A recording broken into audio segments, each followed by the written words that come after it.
Guys, recently Sowore have been putting up this Nnamdi Kanu's release protest because I think 20th of October is a protest for today's Nnamdi Kanu. Something none of the Igbo leaders have done. Something none of the Igbo elders have done. Even some Igbo elders are even against Nnamdi Kanu's release. Just take a look at the video and hear everything that Sowore have to say on this protest issue and his plan for the government to release Nnamdi Kanu.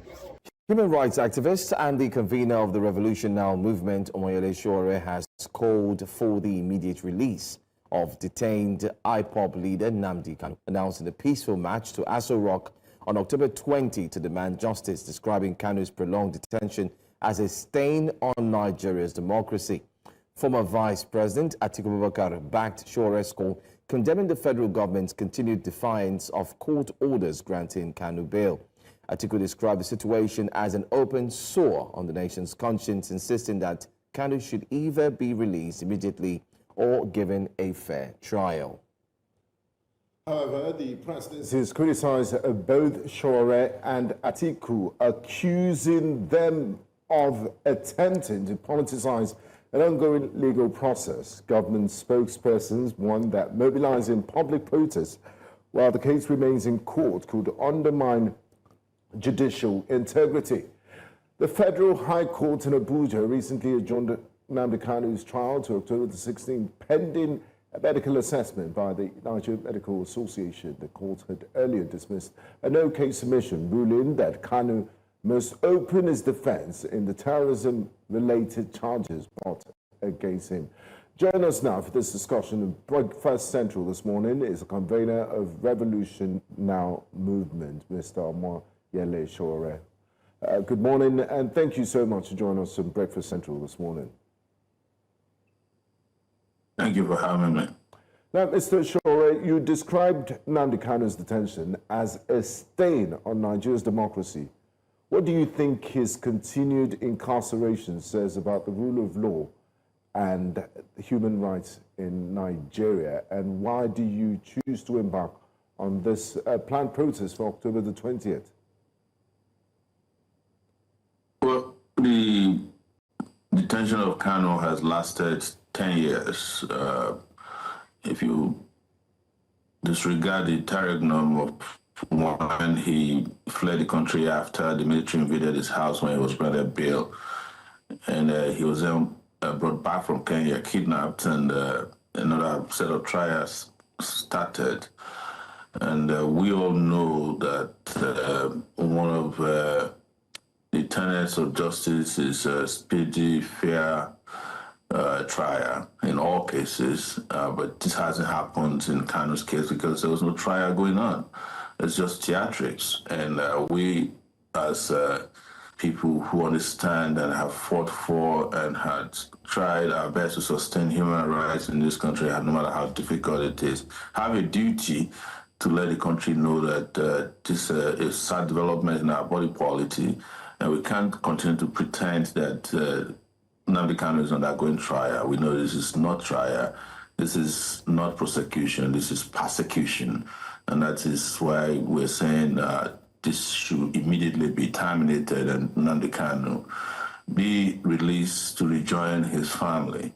That is our goal. And we have spoken a lot of times about this, that it's just a waste of Nigerian resources, energy, and emotions to keep Nnamdi Kanu detained, spend a lot of money to take him to court to go and seek an adjournment, and all the razzmatazz that's become the shameful outing on the part of the federal government. It's very sensitive, it's inhuman, and it's unfathomable that we continue to pretend that there's nothing wrong with this. All right. First of all, let's also look at it this way. What do you make of the dismissal from the presidency regarding the planned protests? Well, you know, the presidency or the security agencies in Nigeria have a default position on protest, knee-jerk reaction. And they won't look at it at all. They just say, oh, you know, this protest is unnecessary. don't forget that people who are now in the presidency made a career out of protesting against what they used to call injustice. So they're now the new perpetrators, and we don't. I'm used to them dismissing protests. It's a mental strategy to just make people feel like any new protest is necessary to address issues. So there's nothing to it. Now, Mr. Sowore, you've been, let's talk about Alhaji Atiku's public alignment with your position. It has drawn both praise and skepticism. Do you see this as a genuine movement of political courage when figures across divide stand up for justice? Or do you think the political class only invokes human rights when it suits their agenda? What do you make of Alhaji Atiku Abubakar's alignment with your position on this Nnamdi Kanu matter? Well, when I announced this, I think I made it public that I'm going to set aside my political differences with some people, and I'm reiterating the same. And it should be on record that this is only regarding Nnamdi Kanu's release, the struggle for his release. I have reached out to many people, and I did reach out to Atiku through his aides and said he should come on board.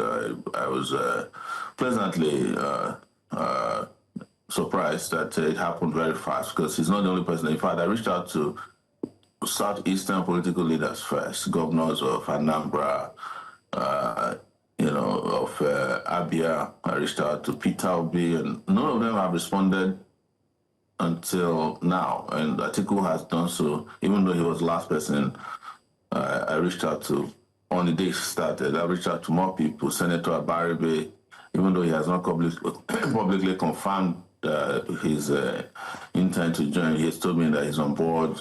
I'm going to reach out to more people. In fact, I've also tried to reach out to Goodluck Jonathan, former president of Nigeria, to take a position on this.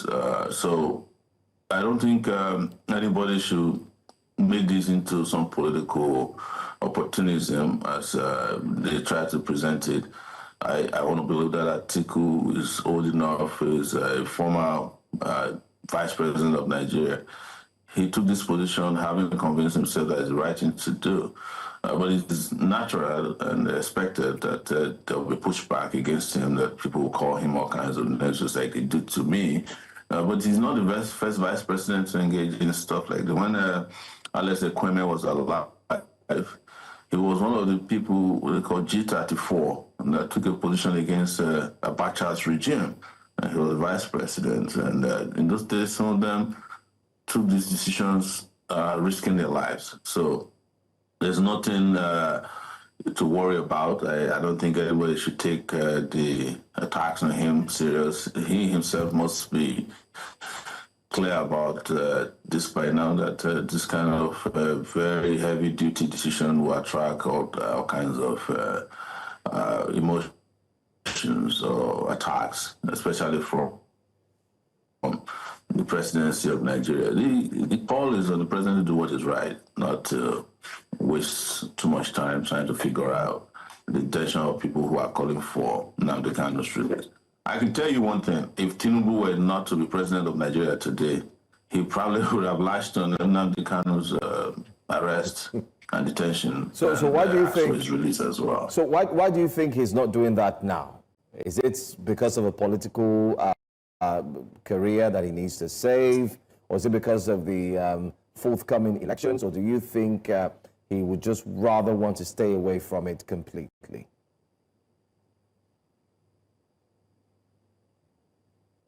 I think it's political. You know, Nnamdi Kanu's detention has very serious regional implications. And for somebody who is seeking re-election, I think it's playing games with Nnamdi Kanu's detention. I have stated this before, that if there were smart people around Tinubu, Nnamdi Kanu should have been released the day he was sworn into office, because Nnamdi Kanu was Buhari's personal prisoner. But somehow, I think, and I've stated this publicly several times, some people in the southeastern horizon, politicians, who convinced him that if he releases Nnamdi Kanu, APC will not win any more election. And then subsequently, having given that room, he just had been under a lot of pressure, especially from some parts of the country, not to release him for political reasons. And I think he might be, carrying out some other things on the ground. Maybe they are trying to pressure him to declare for Tinubu, and he says no, because I don't put it beyond them to give him conditions that are so ridiculous that when he comes out, he will have no legitimacy, authenticity that he took into detention. Talking about releasing prisoners, just yesterday, the president exercised his prerogative of mercy. He did pardon Herbert Macaulay and released some over 100 prisoners, and that was another missed opportunity. But some will tell you that, look, this is a very Nnamdi Kanu is facing serious charges bordering on terrorism. And the presidency and the government has also said this case is before a competent court of law, that why do you need to protest, that you're undermining judicial integrity. Do you see what you're planning to do on October the 20th as interference in the judicial process? No, I'm actually trying to help the judiciary to decongest their court files with unnecessary cases, irregular cases, burdensome cases, so that they can focus on real cases. But I don't want to forget the question you first asked, which is this pardon that was extended to a lot of people. If you look at the list of pardoned persons, Herbert Macaulay, I had to Google or had to ask Grok on Twitter yesterday, what was Herbert Macaulay's offense? It was an offense he committed in 1936 or so, accused of fraud by the colonial masters who are no longer here with us. So if you can go that far to pardon somebody, or Nnamdi Azikiwe, you pardon a cocaine pusher who is on life sentence, you pardon an alleged coup plotter, Vasa, those are grievous offenses as well. You pardon a former House of Rep member who was accused of collecting bribes on tape. So you can as well just discontinue Nnamdi Kanu's trial immediately. I'm not seeking for pardon for Nnamdi Kanu. There's nothing to pardon here. We are asking for them to discontinue this sham trial. Or commence, some very realistic dialogue and bring about national healing and national cohesion, because nobody has forgotten that this is a sensitive matter, that the people of the Southeast always feel that whenever they come to Nigeria to fight for justice, they are coming with deficit, whereas other Nigerians have better advantage. If you are in dialogue with bandits and you allow them to bring their guns and their ammunition to your dialogue and you take selfies with them, if you grant amnesty to terrorists and reintegrate them into the Nigerian army, if you give pipeline contracts to Niger Delta militants, there's nothing wrong with letting Nnamdi Kanu rejoin his family. That's the position. So to now, and I think you should have listened to even Femi Falana yesterday. He was so a clip of him 3 days ago where he said, I am of the opinion that it should be settled out of court. Are you getting my point? So point is, there is nothing to this trial. There's I'm helping the courts. I go to courts regularly, and even though I'm not a lawyer, I can tell you when a case is frivolous. Anytime you find a case that there's a struggle to prosecute, just let's drop the ego and end the shame. That's my call. All right. I'd like us to go on a break, and I'd like you to please stay with us. We'll go on a quick break. When we come back, there are a few aspects we need to touch on. Recently, we saw you again with the police officers, and we heard a lot that they said, how they used to follow the politicians to go get money, and now they're struggling, they cannot pay again. You're involved in all of these works. We want to see what's involved in it, but stay with us. We'll be right back.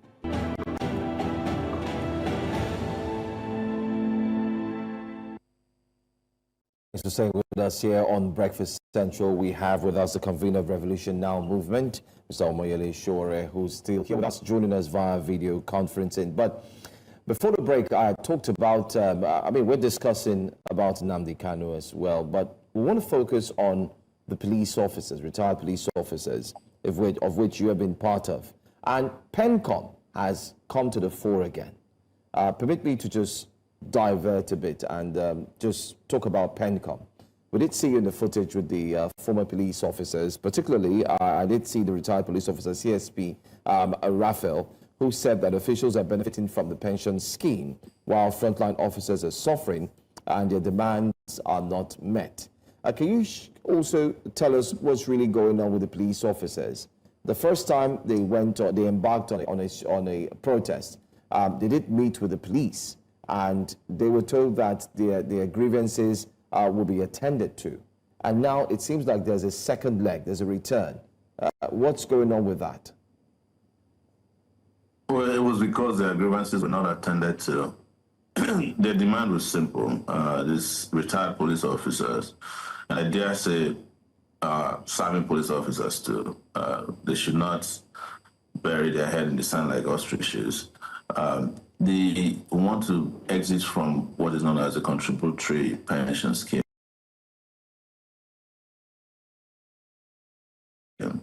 which I refer to as a contributory Ponzi scheme, where all their monies are kept and managed by PENCOM. The PENCOM officials are earning fast salaries, allowances, and the retired police officers are dying in droves. So I joined them in that protest, I think, in July. In fact, my leading them to the office of the Inspector General, the Force Headquarters, got me eventually charged with a new crime of mutiny. They said I was trying to lead police officers into mutiny against the federal government and amongst other bogus charges. So what you need to know, or what the public needs to know, is that this CPS system is so terrible that the IGP and the AIGs and the DIGs are not part of it. So if it is so good, why are they not on the CPS? So they are demanding for their own pension board so that they can be paid the same pension soldiers are paid when they retire. I mean, gratuity and pension that are paid.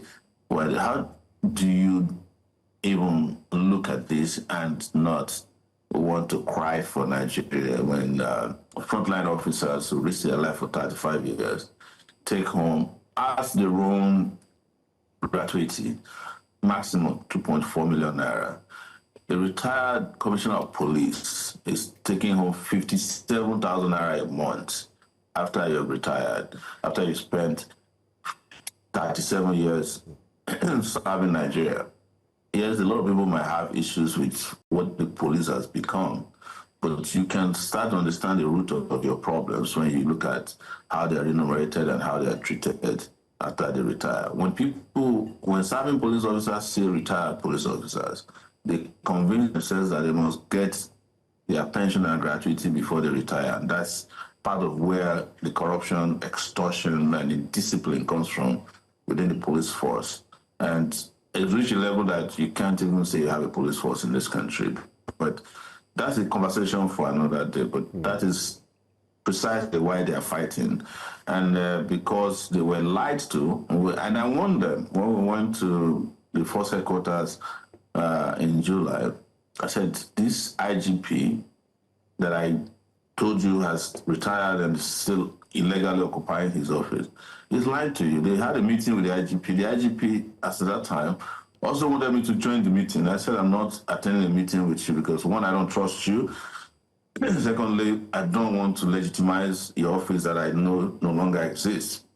I mean, your position, I know, because he's also a retired police officer. And for you to be IGP, you must be a serving police officer. If you're retired, you can't be IGP. So I never attended the meeting. But I did warn some of them that went to those meetings, and those who were attending all the side meetings with PENCOM, that they're just looking for ways to infiltrate and weaken your movement to restore dignity to your pension system. Some of them have made the mistake, but I'm glad that a lot of them are back on the front lines. They brought their wives, and they're going to have a major major protests. More will be coming if they don't get attended to. So we're in touch with them. We're happy to support them. And anybody who is retired in this country who wants to organize, I always extend my hands of fellowship to them. Now, Mr. Sowore, you're one who's had several run-ins with the Nigerian police and law enforcement agencies in Nigeria. You've been detained multiple times yourself for leading protests, and you just shared your experience with us in, fighting for the rights of retired policemen, and you ended up being charged for mutiny. From your experience, which spans decades, what does Nnamdi Kanu's case reveal about how the Nigerian government weaponizes the justice system against voices of opposition or agitation? Well, I'm glad you mentioned that. I've been through this a lot myself. So there's nobody in a better position to understand how Nigeria weaponizes the justice system against its people, or people they consider to be troublemakers, or people they consider to challenge certain sacred notion about Nigeria. The one that Kanu has committed in the eyes of the Nigerian government or the system is a sin against what the Christians call the Holy Spirit. It's unforgivable. To challenge Nigeria's unity is just something they don't want to hear. And the least are united whenever this is happening. And, but the question you ask yourself is that we went to the Civil War, fought against the Biafrans, and killed over 4 million people. We end the war and say nobody was defeated, continue to be trampled upon. And if you don't like the Igbos, why are you against them leaving? That's the question I ask, especially from those people from other parts of the country who always say, oh, you can't trust these people, we don't like them, they fought against us. If you don't like them, why are you forcing yourself on them?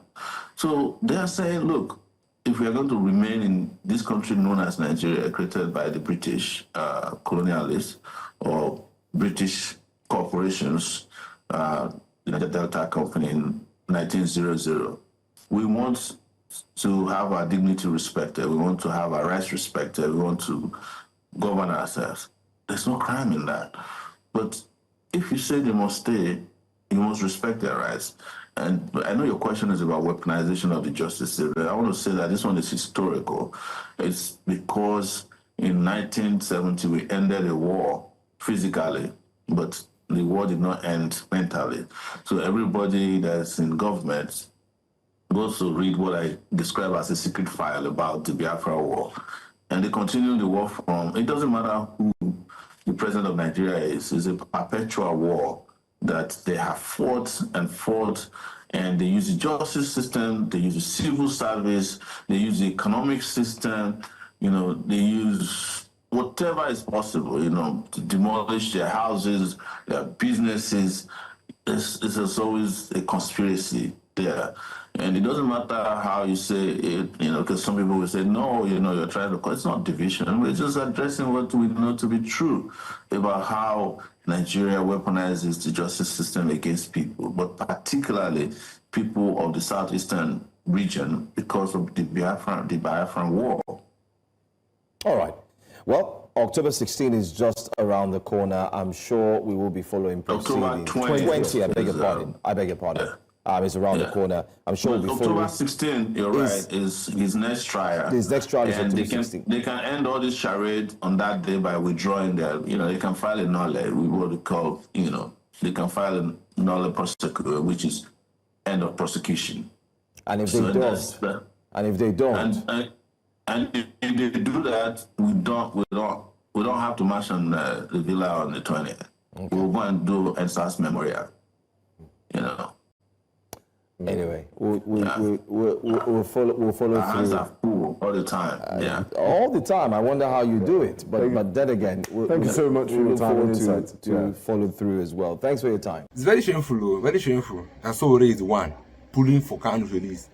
None of the Southeast none of the Southeast leaders have made effort that is close to what Sowore is doing now.